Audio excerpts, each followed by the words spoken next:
Chapati దోసలోకి mutton gravy కావాలంటే ఇలా చేయండి. 2 గంటల ఆయిల్ తీసుకొని పొడవుగా కట్ చేసిన పచ్చిమిర్చి, శుభ్రంగా కడిగిన మటన్ తీసుకొని దానిలో ఉప్పు, పసుపు, కారం వేయాలి.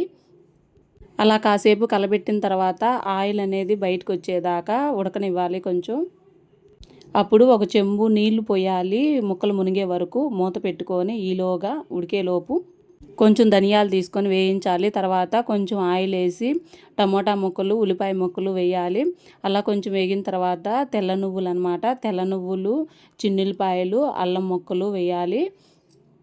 అలా ఒక 5 నిమిషాలు మగ్గిన తర్వాత చల్లార్చాలన్నమాట. చల్లబరిచిన తర్వాత ఒక మిక్సీ బౌల్ తీసుకొని ముందుగా వేయించిన ధనియాలు, చల్లార్చిన ముక్కల్ని మెత్తగా పేస్ట్ లాగా చేసి ఆ మటన్ కర్రీలో వేయాలి. చూడండి ఎంత గ్రేవీ వచ్చిందో. అంతకుముందు నేను ఎన్నో వీడియోస్ చూశాను, కానీ మక్కని అడిగితే చెప్పింది. మక్క చెప్పినట్లు చేస్తే చాలా గ్రేవీ వచ్చింది.